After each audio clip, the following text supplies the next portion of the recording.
In loving memory of Joseph St. Marie, also known as Mr. Hudson, or Monto of New Extension Phase 2 Miku, who departed this life on February 29, 2020. Growing up, you never knew how much your family means to you. To me, they were people that were always around, and when I needed them to be, and always gave their time for even the smallest of problems.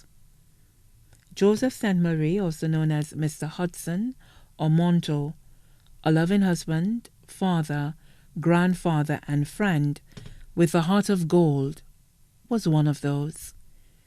A man who didn't stop working until it was dark out, and Mum would call to ask if he was not coming home. A man that showed us the things that we could not live without. A man who woke up early at times to wake us up for church. A man who cherished every moment that he spent with family and friends. Mr. Hudson to most, but Daddy to his children and grandchildren. To us, he was more than a father or grandfather. He was our best friend. He was a stubborn man at times, but for the right reasons. Daddy would make sure that Mom took care of everyone when it was flu season. Daddy cherished his grandkids, clearly, especially the youngest ones, Gia, Oran, Aiden, and Katie. Whenever he was seen behind the steering wheel of the blue van, you'd know that he was up to something productive. You will always be remembered for the lectures you gave when exams were approaching, and for the many times you would make us lie down next to you just so that we would avoid a serious beating, and for gathering the family to go to the Sulphur Springs. You will also be remembered for your response when we teased you about your belly, and your response was that you ate too much of Mum's good food.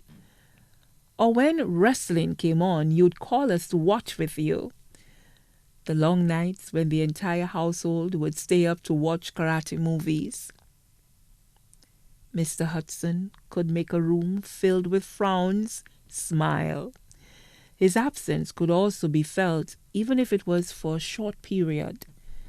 The strength of your hugs reassured us that you will always keep us safe, and when you squeezed my hand at the hospital, I knew that you were reassuring me that you'd keep your promise.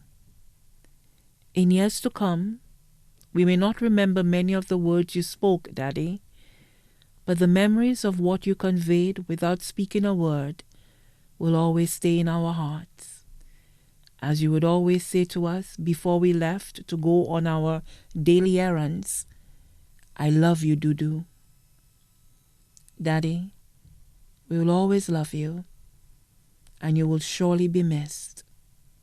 So high with the angels, Daddy.